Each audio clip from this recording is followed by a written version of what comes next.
Hello there, my name is Ryan Galloway and I'm from Samford University and I'm going to provide you an introduction to international relations.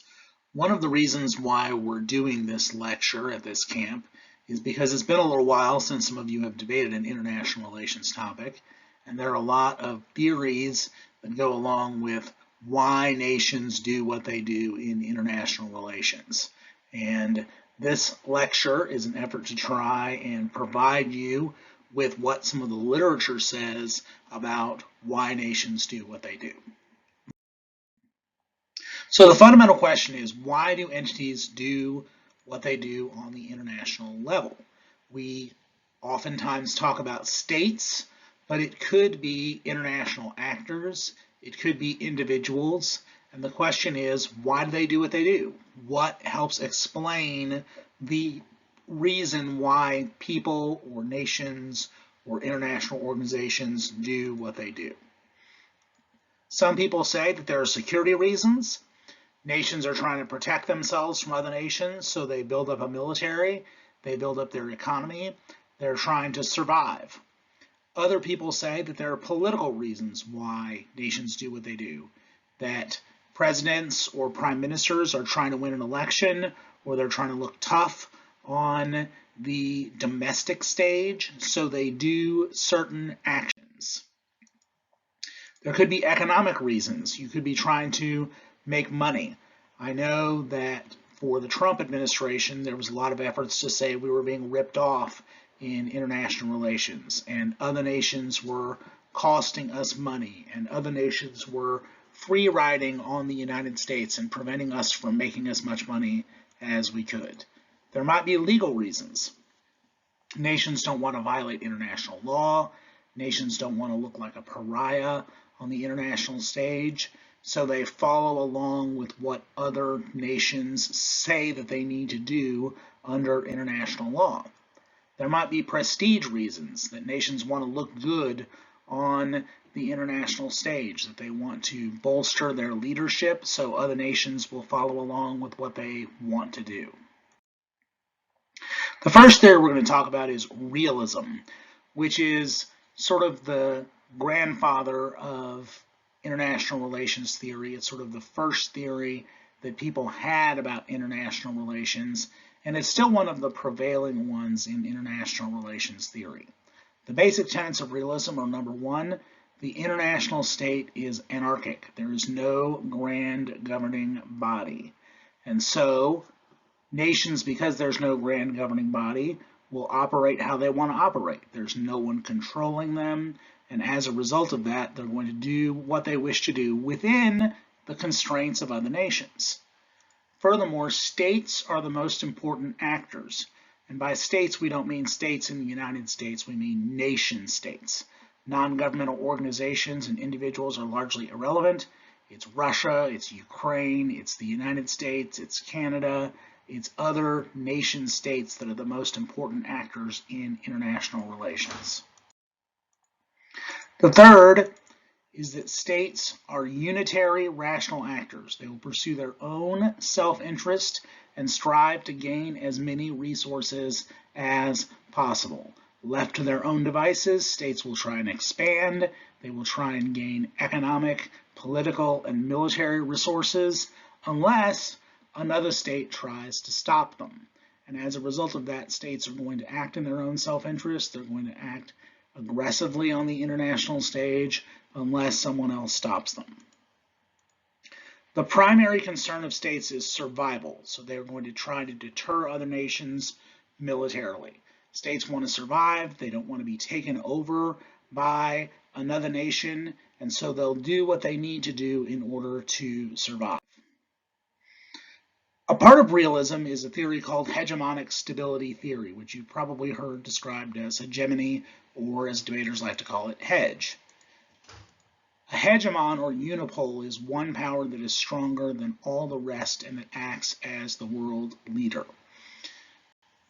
Until recently, it was thought that the United States was the world hegemon, but now there's an increasing challenge to that idea, especially from China, as to whether or not the United States or China will be the world hegemon and establish hegemony on the international scene. Bipolarity is the idea that two powers would compete for influence.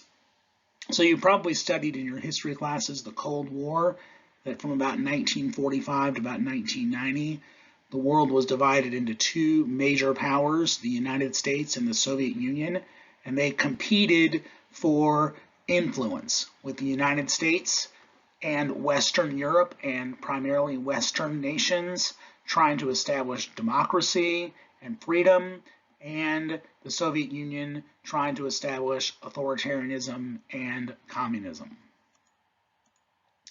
Multipolarity is when multiple powers compete with each other.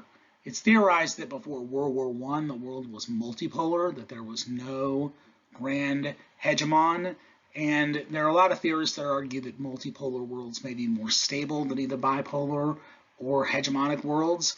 But there are a lot of people who also argue that the world is more unstable because it's unclear what nation states can do to stop each other when they're all about equal. Some prominent realists, Kenneth Waltz was a big believer in the idea that proliferation of nuclear weapons would be good. He wrote an article saying that we should give all nations in the world nuclear weapons because then there would be no war, because the consequences of war would be too severe for nations to go ahead and go with. John Mearsheimer is prominent in arguing that China behaves in a realist manner, and also that Russia behaves in a realist manner. And there's a famous topic-specific article where he says the Ukraine crisis is the West's fault because we boxed Russia into a corner, and with NATO enlargement, Russia felt entrapped and it felt like it had to respond. And then there's Zalmay Khalilzad, who is a former ambassador to Afghanistan and has written a lot of famous debate cards. Now we're going to talk about liberalism or idealism or neoliberalism, depending on who you talk to. And this was the lead theory against realism, where people argued that it was possible to constrain states with activities or entities other than military force. So a tenet is that power politics is not all there is in international relations, that nations have other interests and they want to look good on the international stage and they're willing to follow certain rules, that international cooperation can be effective.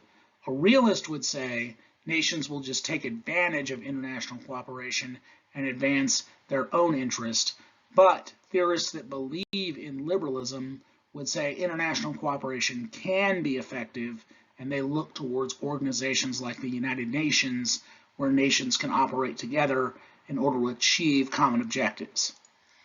They also say that non-governmental organizations can be actors in international relations, and we shouldn't overlook them. We shouldn't overlook what development organizations can do. We shouldn't overlook what international organizations like the World Bank and the IMF do, and that they can be important actors in the international system.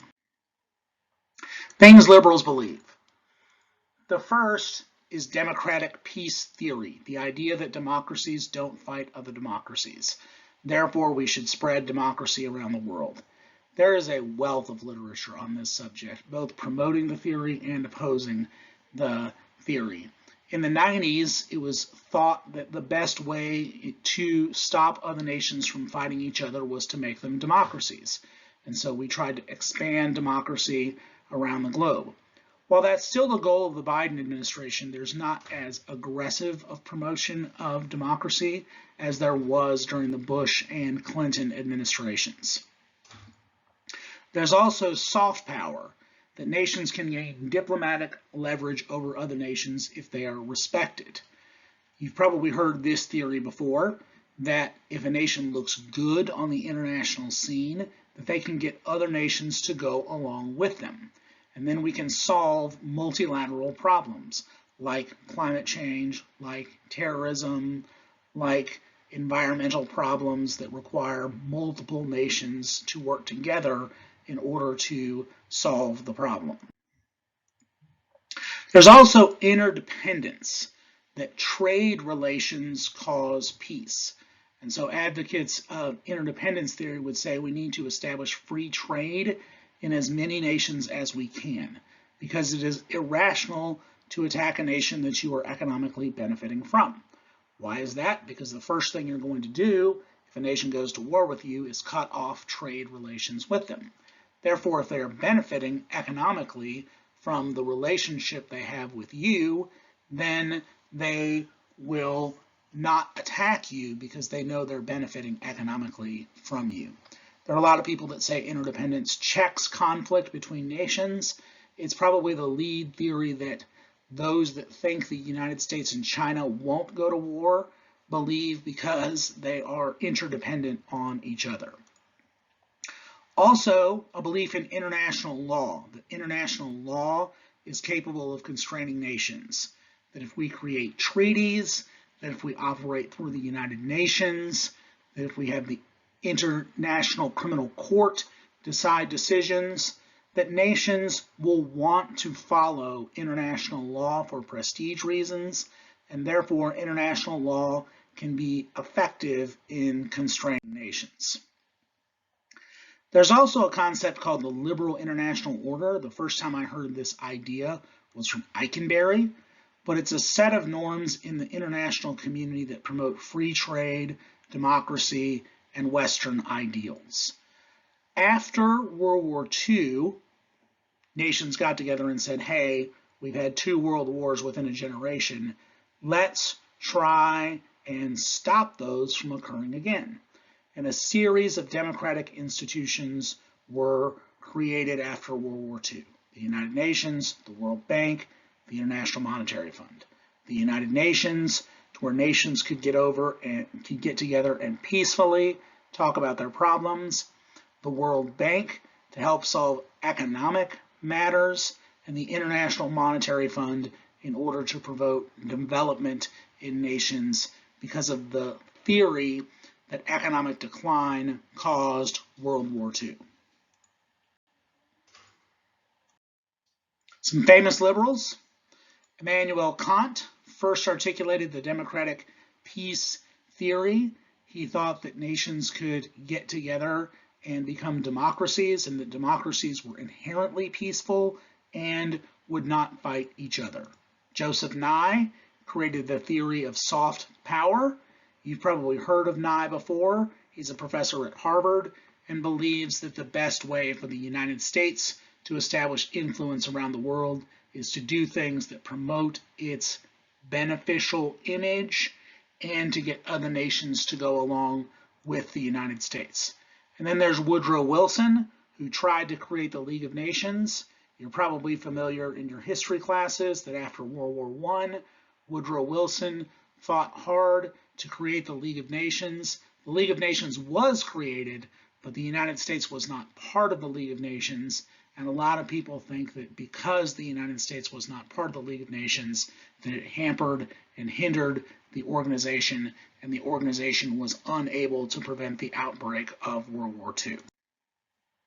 Constructivists. Constructivists would say that there is no grand theory of international relations, that nations don't behave in a universal way, but they behave contingent on circumstances, and that nations' behavior is socially constructed, that the practices of nations form their behavior.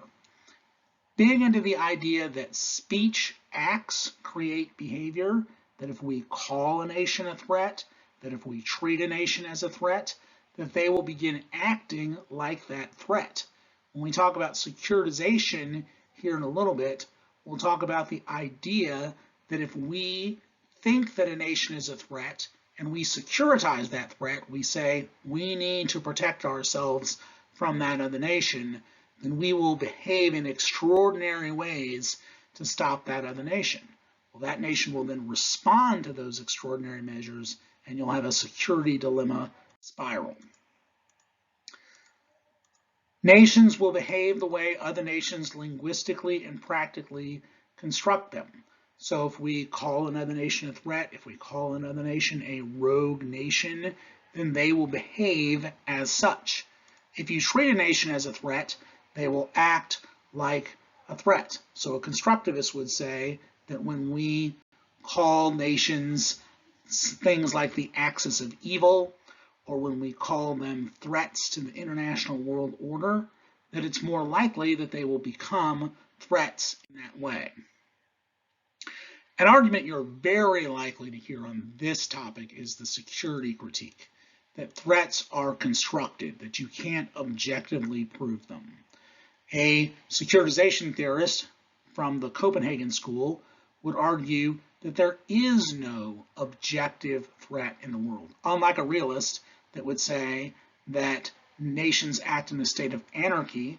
A security theorist would argue that there is no objective way in which nations act. They only act in the way that other nations treat them, and that treating a nation as a threat means they act like one. So if you read evidence that says that another nation like Russia or China is an existential threat, then it's more likely that they will become that threat because you'll treat them as such. Nations acting to protect their own security only make themselves insecure. When a nation builds up its military, it's trying to protect itself against another country, a security dilemma will take place. And what I mean is, if the United States and NATO build up their security forces in order to protect themselves from, say, Russia, that Russia will respond by building up its security forces, and then the United States and NATO are forced to build up their forces even more, and a security dilemma is created where that can spiral out of control and lead to conflict. A security theorist would say we need to rethink international relations from the bottom up. They would say we need to de-securitize and move away from the security thinking in international relations. Now I'm going to talk about systems theories of international relations, which don't necessarily fit into the three categories of realism, neoliberalism, and constructivism. Systems theories of international relations say that a given system upholds international relations, and it creates a theory of the world, or the way the world operates. The first system theory we're going to talk about is gender in international relations, that masculinity constructs international relations. It isn't inherently related to the way men act and the women act, but the idea of the traditional norms that men act under, that they are aggressive, that they are powerful, that they try and prove themselves as powerful on the international stage, is how international relations is constructive. And that aggression leads to conflict on the international stage. Responses towards masculine traits like aggression as opposed to diplomacy take place, and war becomes divorced from human emotion. That the idea is we need to be tough on the international stage, that other nations are weak, and as a result of that we treat them like they are feminine, and we need to be more aggressive on the international stage than other nations. Furthermore, the role of women is often ignored, especially the way in which conflict harms women, or the way in which the domestic scene and domestic violence harms women. The effects of things like war on women is ignored in gender in international relations, would be what a theorist would argue. They would say that women often suffer the brunt of conflict, that they're the ones that have their villages bombed, that they're the ones that cannot take care of their families when food is disrupted, or when a hospital is bombed, or when schools are bombed. And we don't tend to focus on those things because we're focused on the way states are affected in international relations. Other nations become feminized by powerful nations. They're irrational. They don't think logically. And as a result of that, we need to have the stability of masculinity in order to control those other nations. A gender theorist would argue that that kind of behavior is problematic, and we need to step away from masculinity in international relations and put a gendered lens on international relations. The next systems theory is Marxism, that capital is the prevailing principle of international relations, that nations try and make money, and their goal and their pursuit of money is the fundamental principle of international relations. Nations act for economic reasons. The reason why a nation does what they do is they're trying to make money. A basic tenet of Marxism is that capitalism is unsustainable and will eventually collapse, and when the proletariat rises up against the bourgeoisie, that we can move to communism, which is the best state of the world. Efforts to make capitalism look good delay the inevitable transition, and the transition is good. So you shouldn't try and make capitalism look good. And a Marxist on this topic would say that NATO is a primarily capitalist organization, that it's interested in promoting the goals of the West, which include free trade, which include economic development, which are problematic. Marxists would say capitalism is the root cause of war, environmental destruction, famine, inequality, etc. So we ought to move away from capitalism. Some people argue we ought to advocate for an international communist revolution, and that would be better than the world we currently live in. The Orientalism K would argue that we view Asian and Middle Eastern nations as the other, and we project our fears upon them. We interpret how they act through the lens of how we think that they are acting. This would primarily be used if we're talking about how China behaves, or would be primarily used if we're talking about how Middle Eastern nations behave, that we fear Middle Eastern nations, that we're worried about Iran getting the bomb, where we didn't worry about India or Israel getting the bomb, because we view Middle Eastern nations as fundamentally irrational and fundamentally different than Western nations. Otherization leads to war and genocide. We need to challenge otherization. We need to rethink this otherization in order for that to take place. Concluding, realism is the idea of power politics.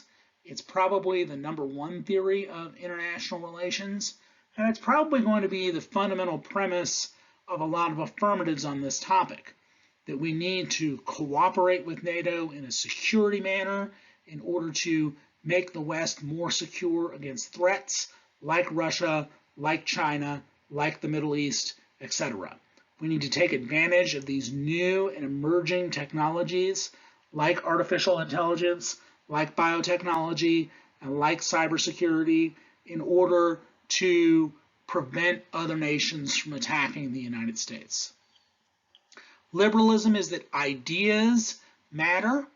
So a team that operated under the assumption that we should create an international law regulating artificial intelligence, or an international law saying that we should only respond to cyber attacks when they reach a certain level, and that the Article 5 commitment does not apply to cyber attacks, would be ideas of liberalism, that international politics and international law can make a difference, and we ought to strive towards those. Constructivism will be where a lot of critiques come from. How entities are treated affect how they act. How we act towards them influences how they will respond. A lot of teams will attack the discourse or language of the 1AC and say if you construct, say, Russia as a threat, that we will tend to view Russia as a threat, and that Russia was only responding as any other nation would respond when it invaded the Ukraine, because we boxed them into a corner by expanding NATO to their borders and gave them no choice but to respond. A systems theorist would argue that a given system constructs international relations. Probably the two most significant theories of international relations of a systems theory would be Marxism, that capitalism is the ordering structure of international relations, and the reason why nations go to war is because of economics, and the reason why we keep going to war in states like the Middle East is because they have oil, whereas we ignore atrocities that happen elsewhere in the world because it's not economically beneficial for us to respond to them. Another theory a lot of people argue would be gender in international relations, where they say that gender is the fundamental construct that controls international relations, and that the present masculine system leads to conflict and leads to war and leads to environmental destruction, and we need to step away from masculine constructs towards looking at the world through a gendered lens, looking at how gender minorities are affected in the world by things like conflict. And you may run into Orientalism, although that may be something that you see more on advantage areas than you would the core of the topic between NATO and Russia. So I hope this has given you a bit of an overview to how international relations theorists think about the world, to how they believe entities act in international relations. And as you read literature surrounding how nations respond to things, you can think to yourself whether or not that individual is a realist, a liberalist, a constructivist, or a systems theorist. So hopefully this will give you a good introduction to a lot of ideas that you will encounter on the topic.